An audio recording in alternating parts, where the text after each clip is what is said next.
Ito yung pang front natin. Then GR fog lamp cover.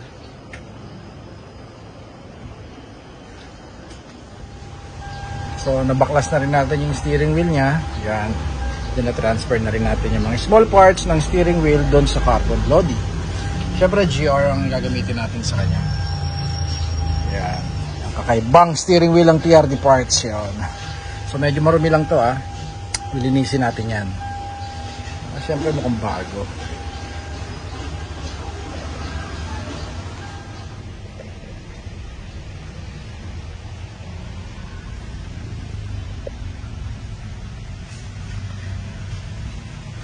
So 2016-17 Fortuner manual. Ayan, manual po yan.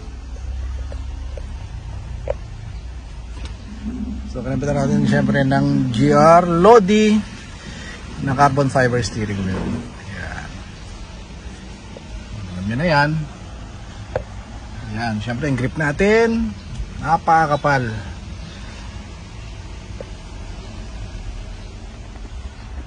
Then syempre at the same time yung shift knob, since manual to, nagkaroon tayo ng stock ng GR manual.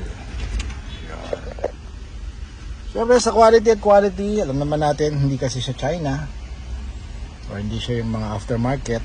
So ginawa ito sa Thailand and parts na ginamit natin is 100% genuine. So kakabit tayo ng headlight bago natin simulan gamit yung bumper natin na ina-assemble natin sa iyo. So, ngayon, papakita ko muna sa inyo kung paano naging plug and play. Since pareho ang bracket, pareho ang chassis ng 2016 hanggang 2023 latest model ng GR, even sa Q, LTD, GV variant. Dito na yung ating GR Sports na headlight na 2023 GR Sports. Okay?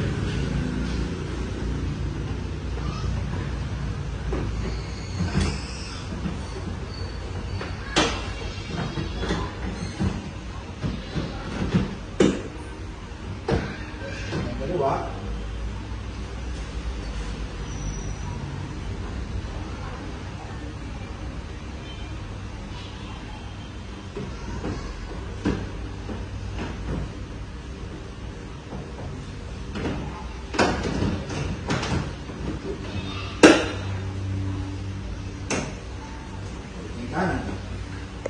So, ganyan lang kasimple at since like I said, pareho ng chassis and yung generation pareho din naman. So, happen na lang yung mga upgraded version ng 2021 onwards Fortuner. Alright, so mamaya next natin, kabitin na natin yung bumper. So, then, by the way, nakabitin pa lang natin ito. Lalagay tayo ng harness dito para plug and play. Okay? Ano na, para naman ano? Ano na ba ngayon? Hindi pa na nagugtaman pa? Balik mo na, balik. Yan lang.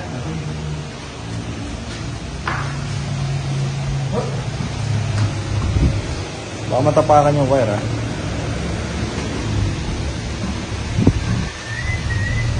Siyempre, since base model ng 2016-2017 na Fortuner manual to, wala siyang stock na rear and front sensor. So, si client, si sir, nag-request siya na lagyan natin siya ng front and rear sensor.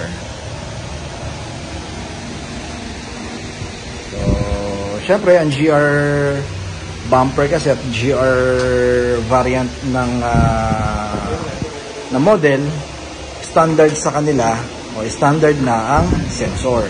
So itong bumper na to, since bago and syempre ganoon ang stock niya, may butas, may abang siya for the sensor. Since wala nga sensor tong unit, kailangan natin lagyan.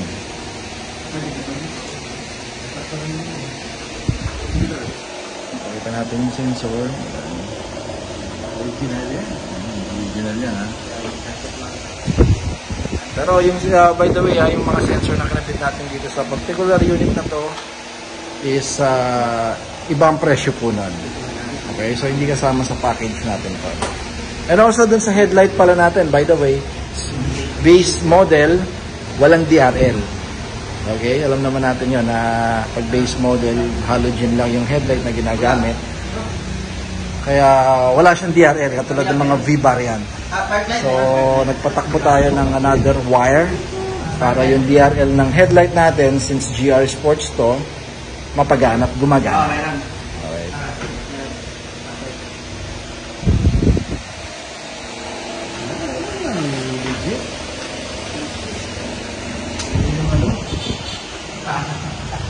Brand new brand new po yung headlight na ginamit natin original design sa Pilipinas. Yun yung tinatawag nating left hand drive, hindi yan right hand drive na Thailand version. That is Philippine version. Mamaya di-discuss natin yung proper orientation o yung orientation ng left hand drive, yan yung DRL natin. Magana na rin siya.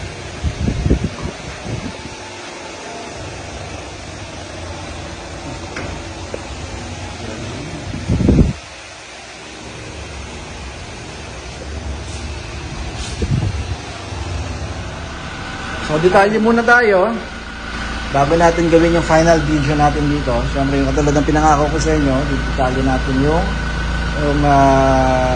specification or yung orientation ng headlight na kinabit natin dito. First, disclaimer muna, hindi tayo expert hindi tayo nag-retrofit, hindi natin alam paano in-assemble to, kung paano, kung paano naging yung design para dito, design para doon. Basic lang itong sasabihin natin sa inyo. Yung basic lang itong i-discuss natin. Okay? About sa right hand drive at left hand drive orientation ng bawat headlight. Siyempre, nasa Pilipinas tayo, left hand drive. Thailand, Japan, right hand drive yan. Diba? Hindi ko na siguro sasabihin sa but right hand drive o left hand drive, diba? So, itong kinapit natin sa kanya, unahin ko na, brand new. Wala pong gas-gas yan, Madumi lang. Kasi nakahawakan. Pero brand new po yan. Walang gas-gas, hindi surplus, hindi aftermarket. Original parts. Nakita ko na rin sa inyo, sir, yung part number ng bawat isa, particular din sa headlight na ginamit natin. Okay, so ito na yung buga ngayon. Since naka-headlight tayo, low beam, nakita ko lang sa inyo, ito nasa left side nyo, which is driver side, mababa, then pataas. Diba? Yan ang katunayan. Sabi ko nga sa inyo, basic lang itong papakita natin sa inyo. Hindi naman kasi tayo ganun ka-expert. Mababa, pataas. Diba? Tignan natin, parang wala namang pinagkaiba kung right hand drive o left hand drive. Kasi pagka right hand drive naman, mataas, pababa. Yung sa ating ginagamit ngayon, mababa, pataas. So parang napaka-basic, di ba? Pero hindi. Ito, pinapakita natin sa inyo, nasa wall. Para makita natin, maintindihan ng mabilis. Pag ginamit kasi sa kalye ito, malaking bagay. Imagine mo, sir, kung nakabukas ang headlight mo, tumatakbo ka sa highway, pag mataas ang kanan mo o mas mataas ang kaliwa mo, nasisilaw mo na kagad yung counterflow o yung kabilang traffic. Okay? Tapos, mababa sa kanan, so yung dinadaanan mo ngayon, kung saan ka nang patungo, masyado ng madilim. Diba? Lalo na sa mga tao, mga malalabo na sa gabi. Diba? Kaya ito, kahit naka-low beam ka, kapag ang gamit mo right hand drive na hindi applicable dito sa bansa natin, kasi left hand drive tayo, mapapansin mo, parang nasisilaw mo lahat ng dumadaan o lahat ng nakakasalubong mo sa kabilang lane. Kasi nga, mali ang orientation mo. Dapat ganito. Diba? Kaya doon sa mga right hand drive na headlight na ginagamit, kahit naka-low beam ka, alam mo naka-high ka kasi silaw mo sila. Then ang panit doon, nakakaroon ka ng poor visibility kasi sa right side mo naman, napakababa ng ilaw. Kailangan mo pang mag-high beam. Pag high beam mo na, nasisilaw ka na sa low beam, lalo na kung high beam. Diba? So yun ang kaibahan. Kaya ito, may pwedeng i-try nyo. Hindi naman tayo sa naninira, pero try nyo yung mga nabibili nyo sa online, mga nagbebenta, mga dealer, kung talagang gumagamit sila ng left-hand drive na pasok at tama dito sa Pilipinas. Alright, so yan lang, napaka-basic lang na paano nyo ma-check. Bukod dun sa part number na pinakita ko sa inyo. Okay, so right-hand drive hindi tayo gumagamit nun. Left-hand drive po ang gamit natin.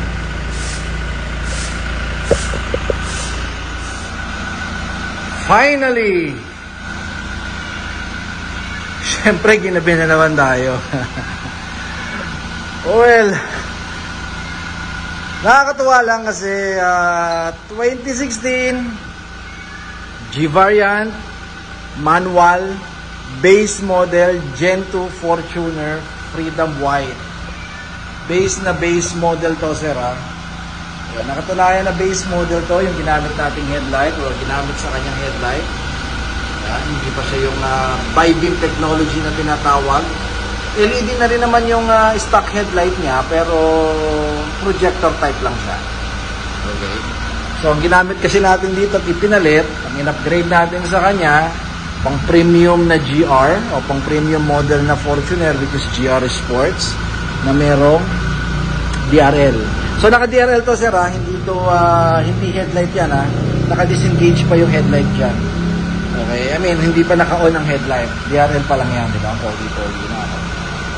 So, konting detalye lang tayo about dun sa conversion na ginawa natin sa kanya since G-Variant to. Nagpatakbo lang tayo ng panibagong linya para umilaw to. Kasi ito naman naka-separate to Okay, so nagkumuha tayo ng safe na linya, panibagong linya para lang sa DRL niya. Okay, so kasi yung stock na DRL, pag kinabit natin sa sa V, Q, LTD, nakasama, para naka-integrate yung isa-isang linya kasi na yun. Okay, so ito, whereas ito, iba kasi. So since base model kasi to, so kailangan natin magpatakbo ng panibago para lang mapailaw yung DRL niya. Okay, so yung DRL din sa baba, gumagana rin yan. Ayan, naka-on din. Fog lamp. Okay.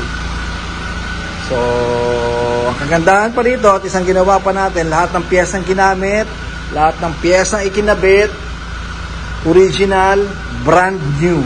Okay, so wala tayong binibenta rito, sir, na Star Plus. Wala tayong binibenta rito na aftermarket. Wala tayong binibenta dito na right-hand drive, particularly, hindi ito ang ginagamit na headlight sa Thailand, although made in Thailand to, pero design to sa Pilipinas.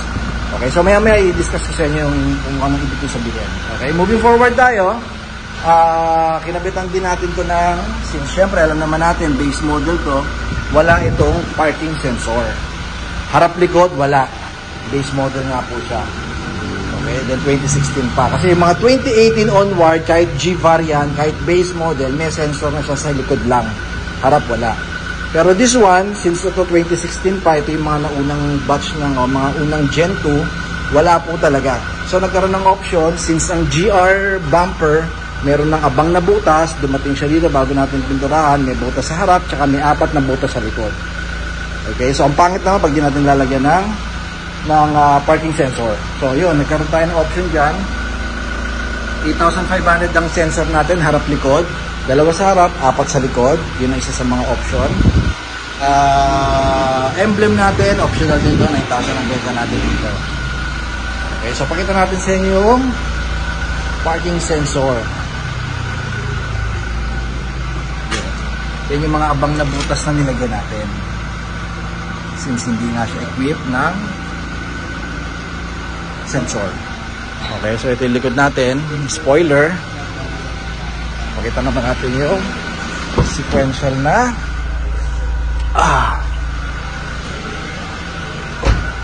so katunayan na GR yung kinabit nating parts dito sa taillight. Ayan. Diba? Sequential na yung or running na yung signal light nya.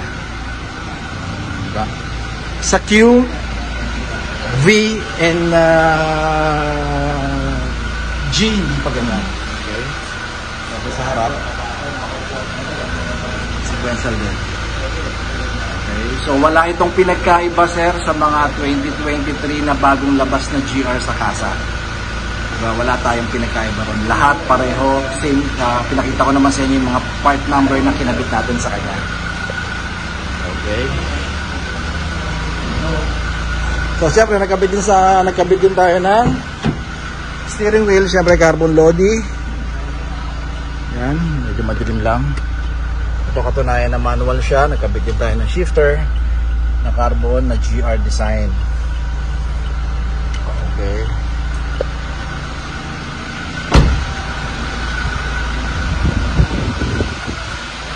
Yun. Pogi, di ba? So, ang package pala natin dito is 280,000. Sinabi ko naman sa inyo yung mga hindi kasama tulad nung, pati pala yung emblem sa likod, hindi kasama. Spoiler, hindi po kasama sa 280,000. Nakasama na 280,000 itong bumper harap at itong buong bumper sa harap, maliban sa sensor, and this one. Okay, optional po yan. Pwedeng gamitin yung mga, ang dumarating kasi sa ating stock na to yung parang, yung ginagamit na typical natin na hindi pa glass. Then yung glass emblem sa likod, hindi rin natin sinasama yan. Parang hindi naman tumakas masyado costing. Optional na lang to. Yan. The rest, kasama na po, pintura and installation sa 280. Alright, so ito optional to. Yan, yung spoil up na yan.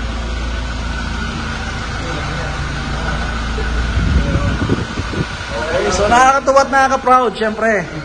From luma, naging bago. Okay, so invite ko muna kayo uli. Just visit and like our page. Siyempre sa Facebook natin, TRD Parts. And sa YouTube channel natin, meron din tayo, TRD Parts din. Subscribe please and don't forget to hit the notification bell. Pag meron tayo mga video na ina-upload na katulad nito, mano-notify agad kayo. Okay, so thank you kay Sir Mark ng Quezon City. Sa pag-avail ng ating mga services at sa mga produktong pinararating natin from Thailand. Alright, so keep safe everyone and bye bye.